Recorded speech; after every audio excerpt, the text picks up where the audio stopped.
바이낸스가 왜 이런 조정장애 비트코인을 축적했을까? 네, 여러분 반갑습니다. 비트캐쳐입니다. 그토록 모든 투자자들이 기다렸던 비둘기를 든 파월이 돌아왔다. 그래서 이번 연설 파월이 직간접적으로 어떤 얘기를 해준 것과 같습니까? 물가 2%, 목표 물가 2% 내려가야 금리 인하 고려할 것이다 라고 계속 얘기했던 그 파월이 이번 연설에서는 물가 2%까지 안 내려가도 금리 인하 할 수 있어. 이거 뒤집어서 말하면 뭡니까? 금리 인하 하겠다라는 것을 지금 직간접적으로 우리한테 힌트를 준 것이나 마찬가지다. 그리고 연준은 행동이 굉장히 빠릅니다. 벌써부터 5천억 달러의 재무부 채권을 지금 매입하기 시작했다. 연준이 채권을 매입한다라는 것은 어떤 의미입니까? 대차 대조표를 확대하는 것이고 시장의 유동성, 돈을 뿌리는 것과 같다. 그러니까 하반기 유동성 공급하는 것, 금리 인하와 함께 대차 대조표에 재무부 채권까지 추가하면서 유동성 뿌리겠다라는 것을 강력하게 내비치고 있다. 그래서 쉽게 말해서 연준이 재무부 국채를 사준다라고 하면 지금까지 왜 시장이 힘들고 유동성이 메말랐습니까? 대차 대조표, 코로나 때 엄청나게 유동성 풀었던 거, 이 유동성 잡으려고 대차 대조표 계속 축소하고 QT를 진행했었던 건데 이제는 어떤 흐름으로 가냐, 이 축소하는 움직임에서 조금씩 완연하게 QT 테이퍼링 하면서 이제 대차 대조표 확대하면서 다시 유동성 돈을 공급해주는 그런 흐름으로 가려는 그런 피벗하는 위치에 와 있다. 그리고 연준의 비공식 대변인인 닉 티밀하우스 기자도 이번 연설을 끝내고 나서 더 튼튼한 기반이 될 수 있는 금리 인하를 위한 토대를 마련했다. 그러니까 파월이 이제 속마음을 다 들켜버렸습니다. 아마 9월 FOMC에서 첫 대망의 금리 인하가 될 확률 매우 커졌고 직접 본인 입으로 2% 물가가 되지 않아도 금리는 내릴 수 있다. 여기서 이미 게임은 끝났다. 그리고 파월과 함께 최고의 미국의 유동성 파트너 미국 재무부 장관 제닛 옐런도 지금 빵빵하게 채워둔 TGA 재무부 계좌 이제부터 뭐 하겠습니까? 안 그래도 지금 민주당이 밀리고 있기 때문에 연말 11월 대선까지 지금 빵빵하게 채워둔 주머니에 있는 돈 싹 풀어주면서 파월과 같이 한 팀으로 시장 부양해주는 흐름, 그들의 시나리오대로 한치의 오차도 없이 잘 흘러가고 있고 바이든까지 돌아선 민심, 돌아선 여론을 잡기 위해서 바이든의 고문은 암호화폐 리더 및 의원들이 DC 단독 원탁 회의에서 산업의 미래에 대해서 논의했다. 이거는 뭡니까? 다시 지금 굉장히 이번 대선에서 중요한 크립토 유권자들의 민심을 얻기 위한 태세 전환 및 카드들을 만지작거리고 있는 것을 시사한다. 그리고 이번에 바이든 대통령의 고문과 함께 참석한 사람 중에 리플의 CEO 등 암호화폐 업계의 대표 인사들과 원탁 회의를 진행했는데 리플의 CEO는 이미 바이든 정부의 마음을 돌린 것 같습니다. 뭐라고 했냐? 게리 겐슬러는 혁신 방해하는 기술의 반대주의자다 하면서 SEC 위원장이 가상자산 산업에 대한 혁신을 방해하고 있고 가상자산과의 전쟁을 민주당 의원들이 지지하고 있고 반해 공화당은 친가상자산 행보를 보이고 있다. 아무리 니네가 우리 불러서 원탁 회의하고 뭐 해도 이 게리 겐슬러 빡이 있는 한 우리는 너네 지원해주지 않을 거예요. 굉장히 단호한 모습을 보여줬고 추가적으로 메타마스크의 개발사인 컨센시스의 CEO 또한 특정 정치 세력 가상자산 규제에 개입하고 있다 하면서 가상자산을 규제하려는 사람들이 게리 겐슬러 SEC 위원장과 협력해서 기존 법률로 신기술 통제하려고 하는데 이번 11월 미국 선거가 많은 가능성 열어줄 것이고 만약에 정권이 바뀌어서 공화당이 정권을 잡는다. 미국 내 불확실성이 줄어들 것이다. 지금 바이든 정부 궁지에 몰린 이유 그리고 크립토 유권자들의 마음을 지금 뒤늦게 잡으려고 하지만 어려운 이유 뭡니까? 바로 이 SEC 위원장 게리 겐슬러 여기저기 들쑤시고 혁신을 저해하려는 이 사람 하나만 봐서라도 아마 크립토 유권자들은 민주당을 지지하기 어렵지 않을까. 반면에 지금 트럼프는 어떤 행보를 보여주고 있냐? 이번 달 세계 최대 규모의 크립토 컨퍼런스 비트코인 컨퍼런스에서 연설을 합니다. 굉장히 재밌는 게 이번 비트코인 컨퍼런스 연설 헤드라인에 비트코인의 대명사 비트코인 맥시멀리스트인 마이클 세일러와 돈나머니 캐시우드 누님을 제끼고 그 위에 가장 메인 연설자가 도널드 트럼프라는 거. 이 사람이 진짜 암호화폐 대통령이 될지 아니면 지금은 단순히 표심을 얻기 위해 쇼를 하는 걸지는 모르겠지만 어쨌든 대선까지는 굉장히 차기 대통령이 될 가능성이 유력한 트럼프가 이런 식으로 가상자산 시장에 친화적 움직임 가져가 준다라는 것은 분명 지금 가격은 지지부진할지라도 중장기적으로 굉장히 좋은 소식이라고 볼 수 있습니다. 최근에 시장의 하방 압력으로 작용했던 독일 정부의 비트코인 물량은 이제 5만 개에서 13,000개로 줄어들었고 아직까지 물량을 계속 던지고는 있지만 결국에 이것은 뒤집어 말하면 뭡니까? 이제 고작 13,000개밖에 안 남았고 이것까지 이제 싹 다 팔아버리면 오히려 이제 악재 해소로 오히려 시장의 상승 압력을 올려줄 수 있는 이제 독일 13,000개 다 팔면 이제는 더 이상 시장에 팔고 싶어도 못 판다. 그렇기 때문에 악재 해소로 작용될 가능성이 크고 마운트 곡스 상환 물량도 생각보다 굉장히 더디게 분배가 되고 있습니다. 어쨌든 분배를 시작한 것은 맞지만 제가 계속 반복적으로 말씀드리는 거 한 방에 시장에 풀리는 게 아니고 천천히 이 상환 조건, 채권자 조건 맞는 사람들한테만 천천히 순차적으로 분배가 되는 거기 때문에 한 번에 시장에 쏟아져 나오는 것만 아니면 우리가 너무 뉴스에 선동당하고 휘둘릴 필요 없다라고 말씀드렸는데 그런 식으로 지금 천천히 배분이 되고 있는 거 그리고 시장이 반등되려면 가장 중요하다고 제가 본질을 말씀드렸던 비트코인 현물 ETF의 유입은 지금 4일 연속으로 의미 있는 유입이 들어왔고 심지어 거의 모든 ETF 기관들의 현물 ETF로의 유입이 들어오고 있다. 이에 따라서 유명 크립토 분석가인 제임스 반 스트라텐 같은 경우도 10개의 발행사 중에 8곳의 비트코인 ETF 자금이 유입이 됐고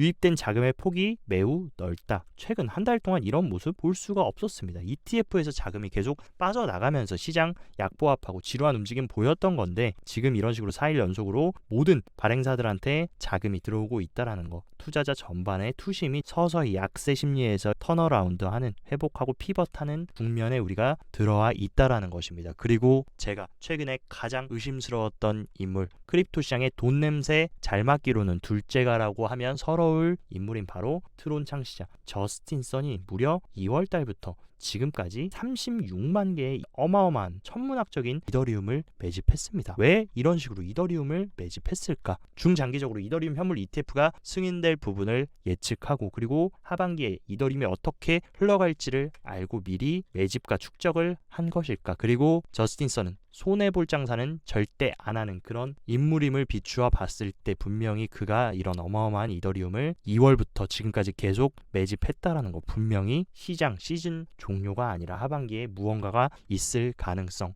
더욱더 신빙성이 커졌다고 생각합니다. 그리고 또한 이제 이더리움 승인까지 마치니까 다음 스텝 뭡니까? 바로 끝판왕 블랙록까지 7월 달에 솔라나 현물 ETF를 전격으로 신청할 수 있는 가능성이 굉장히 높아졌다. 이 블랙록 레리 핑크가 바보가 아닙니다, 여러분. 전 세계 세력 1위 최대의 운용사 미국 최고의 기업들의 대주주인 이 블랙록의 레리 핑크가 시장이 망하고 시즌 종료가 될 거면 지금 솔라나까지 ETF를 신청할까? 얘네들은 아는 겁니다. 크립토 ETF가 돈이 되고 이거 빨리빨리 시장 선점해야 맛있게 이윤 창출하고 수익 낼 수 있다는 것을 이미 비트코인 현물 ETF를 통해서 느꼈기 때문에 깨달았기 때문에 아마 계속 시장을 부양해주고 살려주고 이번 사이클 계속 끌고 가줄 가능성이 굉장히 크다. 그리고 골드만삭스까지 연말까지 토크나 프로젝트를 3개나 출시 예정이라고 디지털 자산 책임자가 발표했다. 이미 월가는 마음을 먹었습니다. 블랙록을 필두로 호박시가는 JP모건 이런 골드만삭스까지 모든 실물 자산들을 온체인상으로 올려가지고 토크나 해서 구식의 전통 금융 시스템을 신식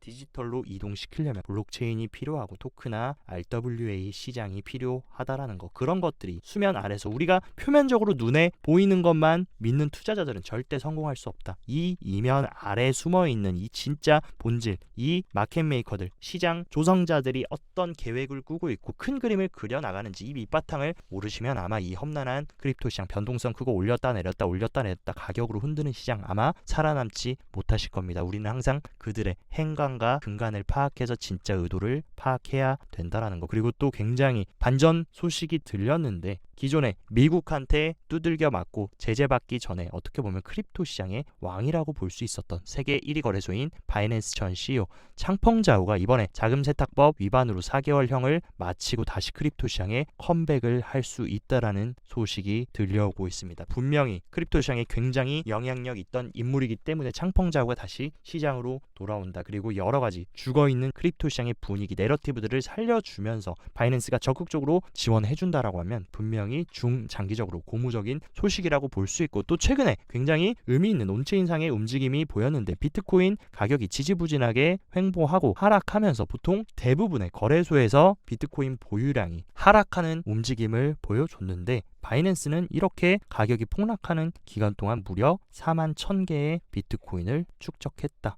이것이 지금 어떤 것을 의미할까? 그리고 특히나 1위 거래소인 바이낸스가 왜 이런 조정장에 비트코인을 축적했을까? 분명히 어떤 의도가 숨어 있을 것으로 보입니다. 그리고 프로페셔널 캐피털 매니지먼트의 CEO 앤서니 폼플리아노도 이번에 CNBC 방송에 나와서 비트코인 다음 움직임과 앞으로 몇 달 동안 더 많은 기간 매수 있을 것이다. 그러니까 지금 시즌 종료된 거 아니고 지금 기간들 잠깐 쉬어갔지만 하반기에 더 많은 기간 수요가 들어올 것이고, 이것과 궤를 같이 하는 게 뭡니까? 캐시우드 또한 지금 시장이 지지부진하지만 조만간 몇 개월 안에 초대형 전통 종합 증권사가 시장에 뛰어들 준비를 하고 있다라는 굉장히 의미심장한 얘기를 암시했던 만큼 분명히 어떤 알고 있는 게 있을 겁니다. 내부자들과 대형 기관들과 소통을 하는 사람이기 때문에 이런 얘기를 한 것에는 분명히 그 어떤 굉장히 깊은 의미가 있을 것이라고 생각되고, 스카라무치 또한 변함없이 비트코인 강세를 주장했다. 오버행 이슈에도 불구하고 올해 연말 10만 달러 100K를 간다라고 주장을 하고 있는데, 단순히 그냥 내피셜로 내가 비트코인 좋아서 올라간다, 그게 아니라 굉장히 중요한 코어 부분을 딱 꼬집었습니다. 스카라무치는 파산한 FTX가 피해를 입은 투자자들한테 수십억 달러를 상환할 계획이라고 언급했고, 그 중에 40% 50%는 업계에 대한 충성심을 바탕으로 다시 크립토 시장에 유입될 거다. 근데 FTX 상환은 마운트국스랑 다른 점이 뭡니까? FTX는 크립토로 상환을 하는 게 아니라, 코인으로 상환하는 게 아니라 달러로, 현금으로 상환을 합니다. 그래서 그 시기가 언제냐? 올해 10월과 11월에 FTX 채권자들에게 120억에서 60억 달러의 현금을 지급한다. 엄청난 매수 수요로 적용될 수 있고, 우리가 지금 독일 물량, 마운트국스 물량이 시장에 퍼져서 하방 압력을 가중시킬 것만 생각할 게 아니라 조금 더 깊이 통찰하고 멀리 보시면 10월과 11월 FTX 채권자들 현금 상환된 물량이 시장으로 다시 들어올 수 있는 이 부분까지 여러분들이 생각을 하시고 시나리오를 짜고 큰 그림을 그리셔야 단순히 차트 흔들기에 여러분들이 손절하고 털리고 고래들한테 당하지 않을 수 있다. 이번 시장의 또 하나의 개미들을 털기 위한 속임수였다라고 생각이 드는 이유, 제가 항상 말씀드리는 거, 차트 움직임은 속일 수 있어도 이 온체인은 속일 수 없다라고 여러 번 말씀드렸는데, 6월 달부터 계속 가격은 하락했지만 10개 이상의 비트코인을 가지고 있는 상어들이나 고래들의 지갑은 계속 늘어났다. 왜? 개미들은 던지고 개미들 지갑은 계속 줄어드는데 이런 10개 이상의 상어와 고래들의 지갑은 늘어날까? 이게 시사하는 게 뭘까? 그리고 더블록 또한 고래들의 홀딩 비율이 3월달 비트코인 고점을 찍었을 때 정점을 찍고 5월달 들어서면서 이런 식으로 하락했지만, 다시금 고래들이 보유 중인 비트코인 비율이 상승되면서 가격은 하락했지만 고래들은 다시 저가 바이 더 딥을 했다. 분명히 지금은 개미들 손에서, 조막 손에서 대형 큰 손으로 손바뀜이 진행되고 있다라는 것을 모든 온체인 데이터가 시사하고 있습니다. 그리고 메가 웨일이라고 불리는 10,000개 이상의 비트코인을 보유 중인 고래들이 최근에 엄청나게 이런 폭락장에서 바이더딥을 하면서 싸그리 패닉셀 물량을 받아먹었다. 이런 움직임 언제도 똑같이 보여줬었니? 2022년 이때 바닥 때 FTX 파산하고 루나 사태 터졌을 때 이 메가고래들이 엄청난 축적을 하고 그 다음에 비트코인이 역사적인 신고점을 찍어줬는데, 과거에 그런 굉장히 좋은 바이더딥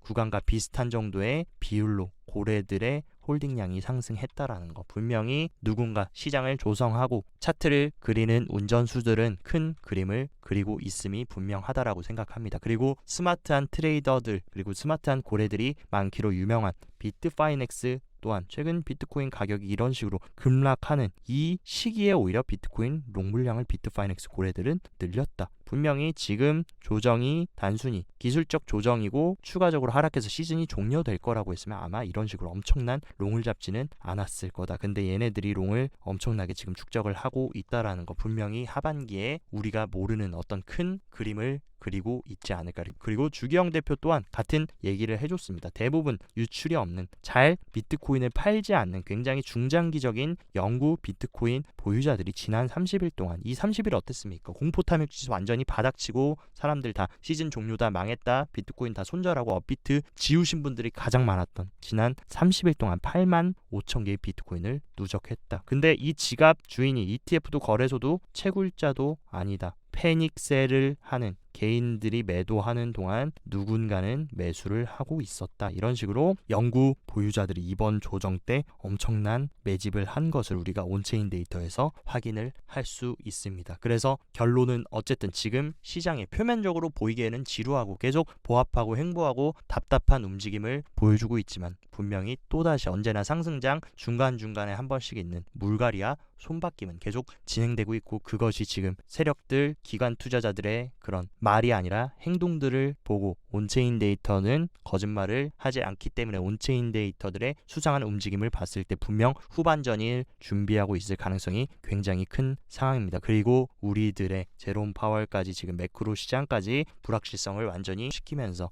금리 인하에 대한 확실성이 더욱더 가중되고 있는, 분명 지금 당장은 괴롭고 힘들 수 있지만 여러 가지 퍼즐들이 맞춰지면서 매크로 시장까지 불확실성을 해소시켜주는, 분명히 힘들었던 만큼 영원한 하락도 영원한 상승도 없고 골이 깊은 만큼 산이 높다라는 말처럼 우리가 지금 그 고래 기간 거의 다 왔다라고 생각하고 우리가 진정한 3분기와 4분기 하반기를 준비해야 되는 그런 시기가 아닐까라는 생각을 합니다. 오늘 영상도 시청 진심으로 감사드리고, 영상 도움되셨다 하시면 좋아요, 구독 눌러주시고, 더 자세한 투자 전략 궁금하다 하시면 영상 하단 고정 댓글에 제가 운영하는 텔레그램 정보방 활짝 열어놨으니까 이쪽으로 입장하셔서 정보 잘 체크하시고 성공적인 투자 계속 이행해 나가시길 바랍니다. 오늘도 시청 진심으로 감사드리고 여기까지 비트캐쳐였습니다.